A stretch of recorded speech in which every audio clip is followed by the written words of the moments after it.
All right, we will whip my hair is a tune, I've been told, and we'll play it for you very shortly. Right now, it's time to talk domestic politics. Richard Marles, Labour MP, Parliamentary Secretary for Foreign Affairs also, and Josh Frydenberg, Liberal MP. That's all he is, just a Liberal MP. Join us now. Good morning to you both, guys. First up, let's talk about this determination to exile the entire mainland of Australia from Australia's migration zone. Richard, what does that leave? Do we have a migration zone at all now? Well, look, it's a cute line, but what's actually happening here is that we are regularising or making consistent the regime which applies in all parts of Australia. So if you land on the coast of mainland Australia in a boat, it's no different to if you land on Christmas Island. And that's the point. There's no benefit and there's no incentive for people to make an even more dangerous journey, go beyond Christmas Island and come to the mainland. And let's face it, virtually nobody does this, so this is going to make very little difference at all, but it was part of the Houston... Yeah? Yeah, well, that's actually not right. I mean, it was part of the Houston report, that's right. But there have been attempts to come to the mainland. Not many, Richard. But what you don't want to do, the case of a couple of boats. But what you don't want to do, Paul, is create the wrong incentive. I mean, the serious point here is we are trying to stop people making one of the most dangerous journeys in pursuit of refuge and I see what you mean. I understand what you mean. Everyone understands. To make a more dangerous one. Let's just, Josh, I mean, it was in the Houston Review. Why are your people, why are the coalition all up in arms about it? You know, they're sucking the Sav Labor on this and they're doing what the Houston Review said.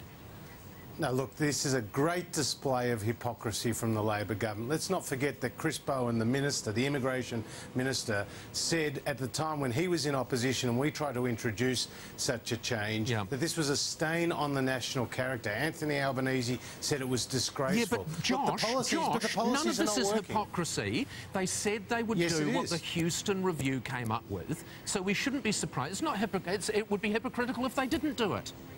No, look, Paul, look, the truth of the matter is, in the last week we've had 16 boats, more than 600 people, more than 28,000 people since Labor diluted the coalition's policies. And this is a massive cost on the taxpayer. So what we need is not just excising the mainland, not just having offshore processing, but we need to be turning back the boats and we need to introduce TPVs.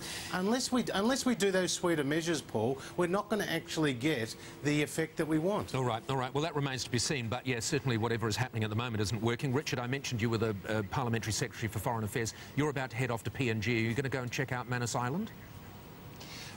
No, I won't be checking out Manus Island, but I'll be talking with representatives of the PNG government in Port Moresby, and undoubtedly that'll be a question that comes up. And we're working very closely with the PNG government to see that Manus is up and operational as quickly as possible. When will that be? But I'd make the point... When will that be?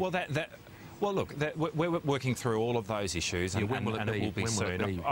Well, if you want, I can't give you a date. What a joke! This is a no. This is issues. The time frame is measured in weeks. But let me say this in relation to what Josh has just said. Let me just say this in relation to what Josh has just said. What I think everything's measured in weeks, Richard. I'm 52 years old, but you could measure that age in weeks, couldn't you? Everything's measured in weeks. What I think Australians want to see is actually solve the problem. And we've demonstrated the fact that we are prepared to look at alternatives which, you know, we haven't been looking at before in order to get a resolution and work with the other side. And they ought to do the same thing and embrace Malaysia. Yep. No, fair enough. All right, very quickly, the surplus. The news poll out last week, just yesterday, very interesting. Only 25% of people believe that you're going to get that surplus, Richard. I'm not one of them, and I venture to suggest those 25% are wrong. What do you think? We'll deliver a surplus. We stand by what's in MyEFO. We've made a whole lot of very difficult decisions in relation to MyEFO to make sure that we do deliver a surplus. And we've demonstrated our commitment to manage the economy. But look, if the opposition was serious about a surplus, and if they were serious about their criticism of us, they would be supporting our changes in relation to MyEFO through the Parliament, which they've not committed to. OK, will they reach it? Will they get a surplus, Josh? Need I even ask? Absolutely not. They haven't done one in 20 years. We've seen the 4 biggest deficits in the history of the Commonwealth. We're 4 years on from the GFC, and we're still, you know, saying that they're going to reach a surplus of just $1 billion. We know they're never going to reach a surplus, and even in the Parliament yesterday, Paul, they were using weasel words like, we're on track to reach a surplus. They know they won't reach a surplus. There's just been the opposition aren't not even saying they're going to support our MyEFO changes. I detected those weasel words yesterday too. Do you know the best thing, guys, about this conversation conversation. We have completely run out of time to talk about Kevin Rudd. How good is that? Who's that, Kevin? Yeah, Kevin who?